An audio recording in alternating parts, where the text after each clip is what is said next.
Con el objeto de finalizar esta presentación sobre derecho penal internacional y jurisdicción universal, veremos el cuarto delito que, conforme a la materia que tratamos en el canal, se encuentra definido en el Estatuto de Roma. Aquí hablaremos del desplazamiento forzado como genocidio y veremos la opinión de los tribunales internacionales de Ruanda y la ex Yugoslavia respecto a este tema y los conceptos que aportan. Finalmente, veremos la situación actual del desplazamiento forzado. Comencemos. En términos generales, se puede decir que el desplazamiento forzado se refiere a la situación de las personas que dejan sus hogares o huyen debido a los conflictos, la violencia, las persecuciones y las violaciones a los derechos humanos. Este desplazamiento puede ser interno, que se produce cuando alguien es forzado a dejar su hogar, pero se mantiene dentro de las fronteras de su país, o externo, que se produce, por ejemplo, cuando la magnitud del conflicto es tan grande que la persona no solo debe dejar su hogar, sino también su país y salir de la frontera. El desplazamiento forzado como acto de genocidio se encuentra definido en el artículo 6c del Estatuto de Roma. Es una de las prácticas que tiene en miras el sometimiento intencional de un grupo nacional, étnico, racial o religioso determinado a condiciones de existencia que acarrean su destrucción física, total o parcial. Para la consumación de este delito, se requiere la voluntad dolosa por parte del perpetrador de extinguir a ese grupo. También se necesita que la conducta haya tenido lugar en el contexto de una pauta manifiesta de actuación similar dirigida contra ese grupo o que haya podido por sí misma causar daño.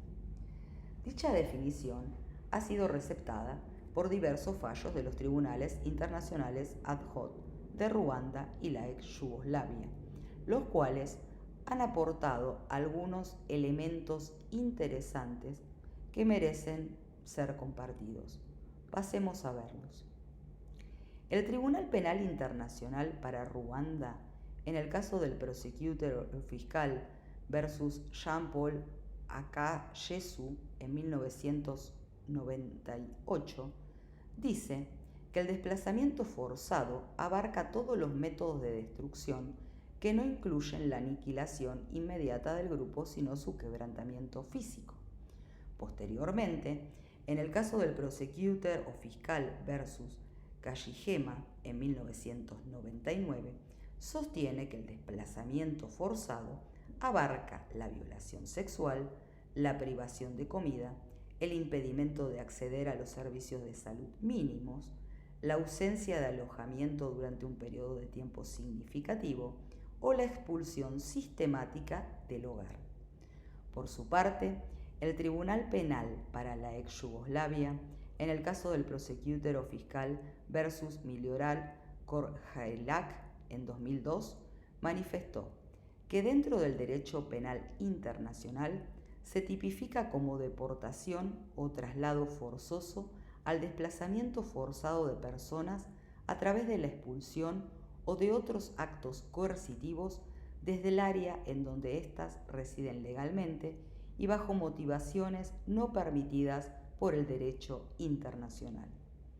En el caso del prosecutor o fiscal versus Kristic en 2001, expresa que el bien jurídico protegido por la prohibición de deportaciones es el derecho y las expectativas de las personas de permanecer en sus hogares, no perder sus propiedades ni ser separadas de su comunidad por obra de un agresor estatal o externo. Finalmente, en el caso del prosecutor o fiscal versus Staki, 2003, evidencia que el actus reus del delito se configura al desplazar a las personas por medio de coacción, desarraigándolas de su territorio, su medio ambiente y los lugares en donde han estado presentes, en muchos casos, generaciones. Bueno, luego de ver todos los aportes que realizan estos tribunales internacionales a la ampliación de la definición de lo que es este desplazamiento forzado, vamos a ver ahora qué ocurre en la situación actual de acuerdo a los últimos datos oficiales. De acuerdo al informe anual de tendencias globales de ACNUR, la Agencia de las Naciones Unidas para los Refugiados, y los datos del Banco Mundial, a finales de 2021, el número de personas desplazadas por las guerras, la violencia, la persecución y las violaciones a los derechos humanos ascendía a 89,3 millones, es decir, un 8% más en comparación con el año anterior y más del doble en relación con la cifra de hace 10 años. La invasión rusa a Ucrania desencadenó una de las crisis de desplazamiento forzado de mayor magnitud desde la Segunda Guerra Mundial.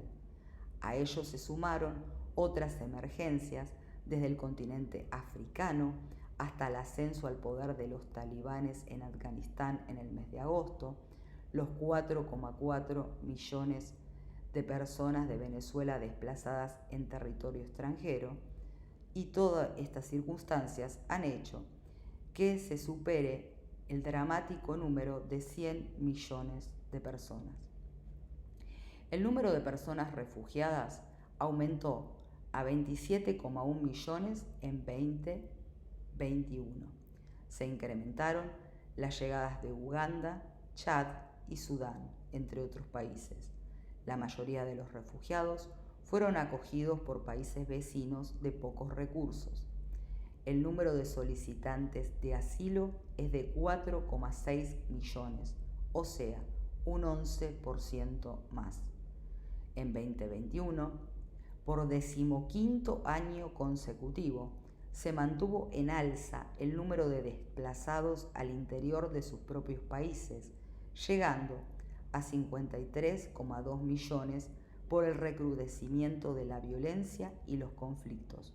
Por ejemplo, en Myanmar, Etiopía por el conflicto en la región de Tigray y las tensiones en el Sahel que han provocado lo suyo en Chad y Burkina Faso. El número de personas apátridas aumentó en 2021, aunque ya 81.200 personas adquirieron una nacionalidad o estas les fue confirmada.